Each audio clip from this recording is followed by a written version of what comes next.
दोस्तों नमस्कार, स्वागत है आप सभी का आपके अपने YouTube channel crave study point पर। दोस्तों एक बार फिर से आपके सामने हाजिर हूँ। आज की जो हमारी वीडियो है इसका टॉपिक है वैदिक सभ्यता। सिंधु घाटी सभ्यता के बाद जो सभ्यता विकसित हुई उसका नाम था वैदिक सभ्यता। वैदिक सभ्यता जो थी इसका जो समय काल माना गया है वो 1500 से 600 ईस्वी पूर्व तक का जो समय काल माना गया है वो वैदिक सभ्यता का समय काल माना गया है।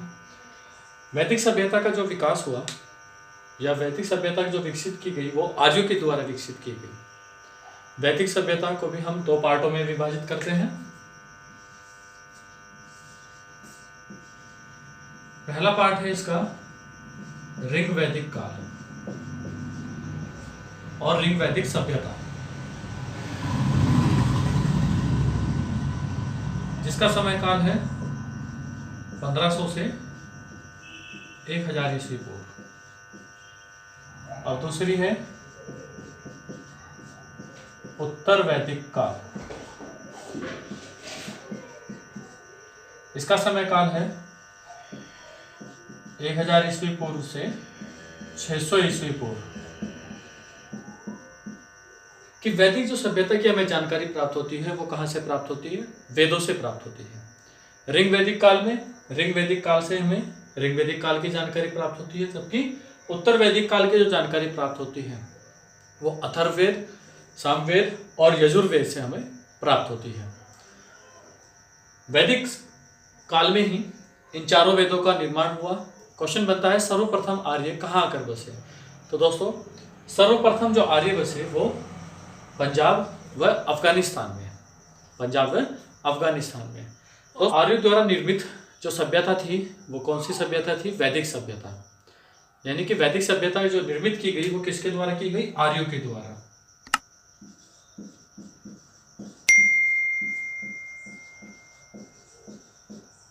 वैदिक सभ्यता का निर्माण या निर्मित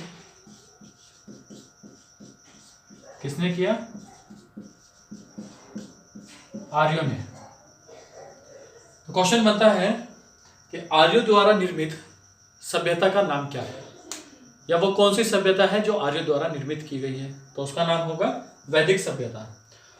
दोस्तों मैक्स मूलर के अनुसार अगर हम बात करें तो आर्यों का जो मूल निवास स्थान माना गया है वो मध्य एशिया माना गया है। किसके अनुसार? Max Muller.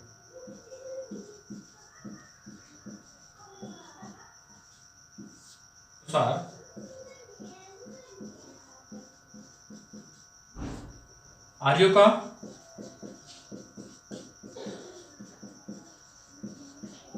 मूल निवास स्थान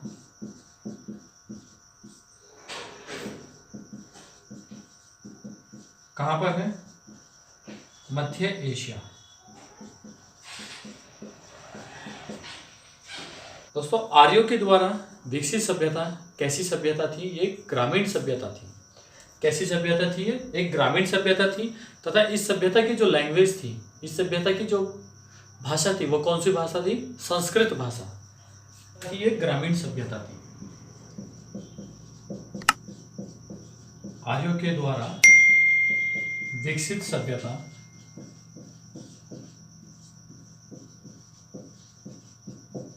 कैसी थी?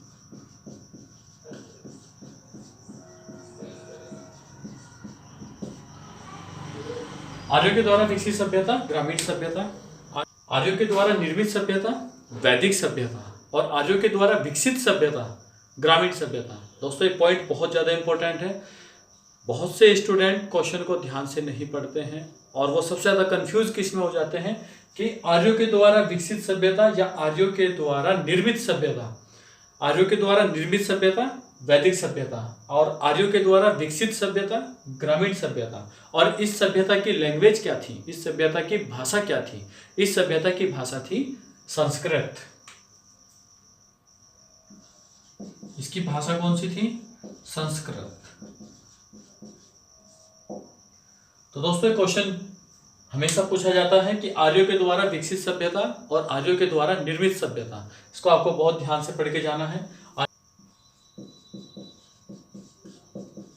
आर्यों की इकाई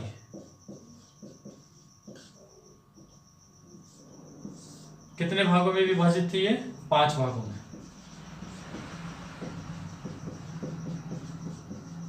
कौन कौन से? कुल, इसके बाद ग्राम, इसके बाद आता है इसमें विश्व, फिर जन, और सबसे आखिर में आता है इसमें राष्ट्र। सबसे पहले जो इसकी इकाई थी वो क्या थी? कुल। कुल से बड़ी इकाई थी ग्राम, ग्राम से बड़ी इकाई विश्व, विश्व से बड़ी इकाई जन, और जन से बड़ी इकाई होती थी राष्ट्र। जिसमें कुल का जो मुखिया होता था उसको क्या कहा जाता था? पिता। जिसको कुल का जो मुखिया था ये कौन होता था? ये होता था पिता। जिसको क्या कहा जाता था? कुलप। क्या बोला जाता था इसको उस समय? कुलप। ग्राम का जो मुखिया था इसको क्या बोला जाता था? तो बोला जाता था ग्रामीणी। विश्व का जो मुखिया होता था उसको क्या बोलते थे? विश्वपति। जन के मुखिया को क्या बोला जाता था? राजन। दोस्तों क्वेश्चन बनता है विश्वपति किसका मुखिया होता था? तो ये विश्व का मुखिया होता था। वैदिक सभ्यता में 2 संस्थान हुआ करती थी, पहली सभा और दूसरी समिति। सभा और समिति, सभा तथा समिति। सभा क्या थी? सभा उच्च वर्ग के लोगों की क्या थी? संस्था थी। सभा क्या थी? उच्च वर्ग के लोगों की एक संस्था।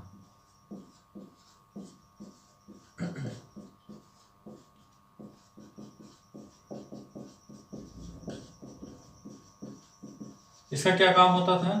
यह राजा को निर्णय लेने में सहायता प्रदान करती थी, यह राजा को सलाह देने में सहायता प्रदान करती थी। और जबकि जो समिति हुआ करती थी, समिति की जो संस्था थी, यह समिति नामक जो संस्था थी, ये आम जनता का प्रतिनिधित्व करती थी।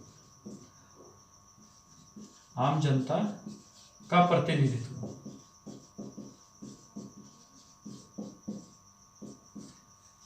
सभा तथा समिति क्या थी? 2 संस्थान थी। जो सभा थी वो उच्च वर्ग के लोगों की संस्था होती थी, और ये उच्च वर्ग के लोग जो होते थे वो राजा को निर्णय लेने व सलाह देने का कार्य करते थे। जबकि जो समिति थी ये आम जनता जो थी, आम जनता का प्रतिनिधित्व करती थी। और इनका जो अध्यक्ष होता था, इनके अध्यक्ष को क्या बोला जाता था? ईशान। इनके अध्यक्ष को क्या बोला जाता था? ईशान। ऋग्वेद के 7वें मंडल में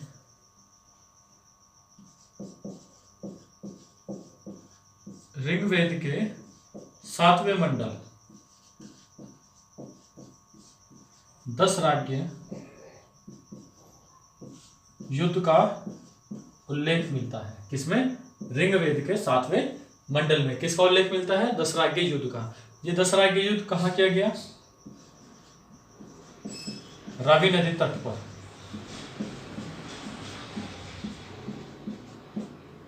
और ये 10 राज्य युद्ध हुआ किस किस के बीच? सुदास व 10 जनों के मध्य। किस किस के मध्य ये युद्ध होता है? सुदास व 10 जनों के मध्य। कौन होता है? सुदास।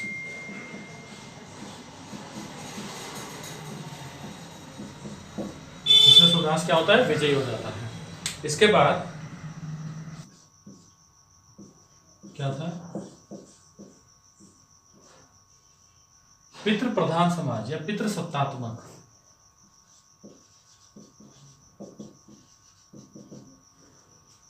वैदिक काल में स्त्रियां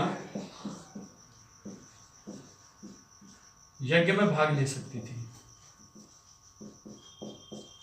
वैदिक काल में स्त्रियां जो थी वो पुरुष के साथ यज्ञ में भाग ले सकती थी। इस काल में जो सबसे प्रिय देवता थे वो कौन से थे?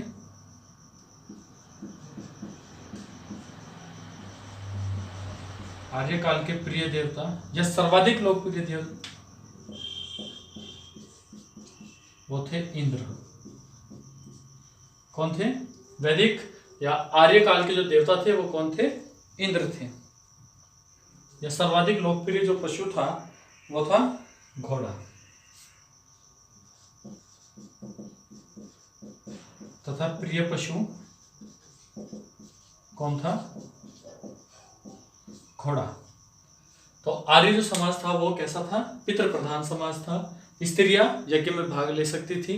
आर्य समाज के जो प्रिय देवता थे वो कौन थे? इंद्र। तथा प्रिय पशु क्या था? घोड़ा था। इसके बाद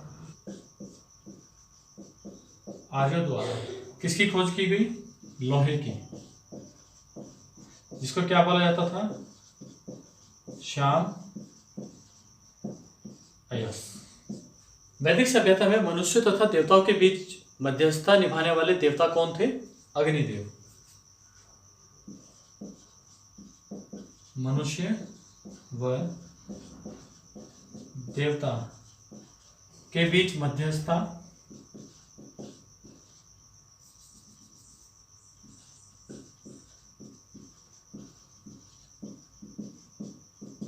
कौन से देवता? अग्नि देवता। ऋग्वेद में सरस्वती सबसे महत्वपूर्ण व सबसे पवित्र नदी मानी गई है। कौन सी? सरस्वती।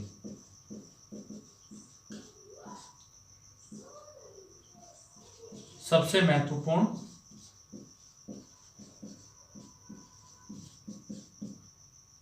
व सबसे पवित्र कौन सी नदी मानी गई है? सरस्वती। जबकि गंगा का ऋग्वेद में केवल एक बार व यमुना का ऋग्वेद में 3 बार उल्लेख मिलता है। तो ऋग्वेद में सबसे ज्यादा पवित्र नदी किसको माना गया है? सरस्वती को माना गया। और सबसे ज्यादा महत्वपूर्ण नदी भी कौन है? सरस्वती नदी है। जबकि ऋग्वेद में गंगा का केवल 1 बार और यमुना का केवल 3 बार उल्लेख देखने को मिलता है। ऋग्वेद के किसमें? 10वें मंडल के पुरुष सूक्त में किसका उल्लेख मिलता है? वर्ण का उल्लेख मिलता है। किसका? चतुर्थ वर्ण का उल्लेख मिलता है। चतुर्थ वर्ण में कौन कौन आते हैं? सबसे पहले ब्राह्मण, क्षत्रिय,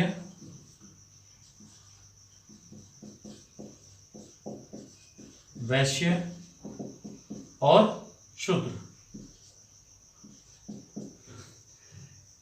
ये जो वर्ण व्यवस्था थी ऋग्वेद में या ऋग्वैदिक काल में, जो ये वर्ण व्यवस्था थी, ये जन्म के आधार पर ना होकर के कर्म के आधार पर थी। मतलब कि जो कोई व्यक्ति वेदों का अच्छा ज्ञान रखता था वो ब्राह्मण कहलाता था। जो रक्षा करने के लिए निपुण होता था वो क्षत्रिय होता था। जो व्यापार करता था वो वैश्य कहलाता था। तथा जो वर्ण सेवा के लिए लगा रहता था उसको शूद्र कहा जाता था। यानी कि ऋग्वैदिक काल में जो वर्ण व्यवस्था थी वो जन्म के आधार पर ना होकर के कर्म के आधार पर थी। इसके बाद दोस्तों शुरू होता है उत्तर वैदिक काल।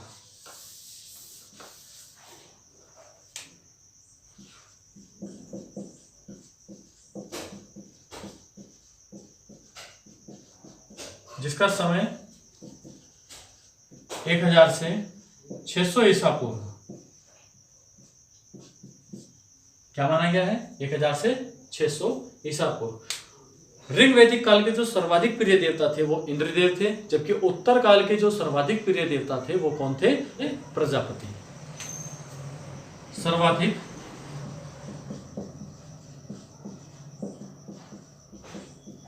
प्रिय देवता कौन थे? प्रजापति।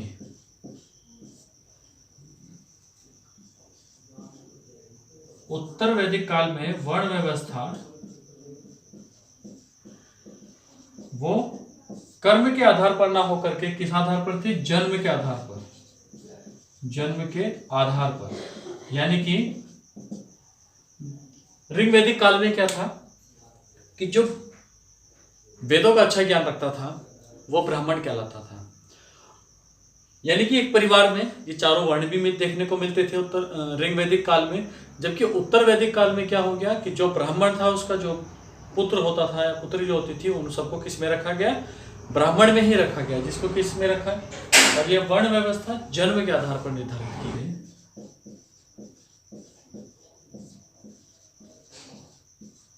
सत्यमेव जयते किससे लिया गया है? मुंडकोपनिषद से लिया गया है। किससे?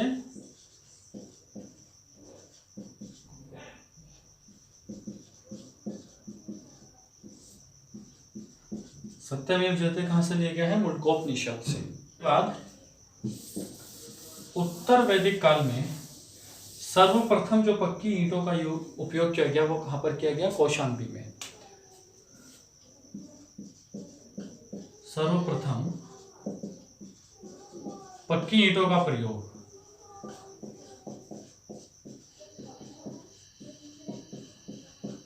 कहां पर हुआ? कौशाम्बी।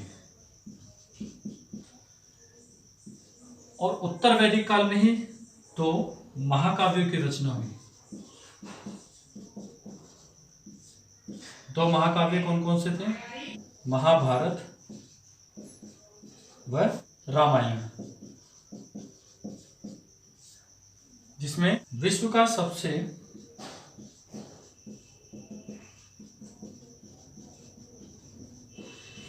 बड़ा महाकाव्य है।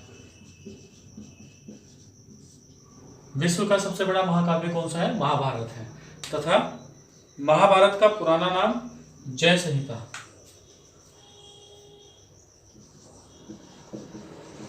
पुराना नाम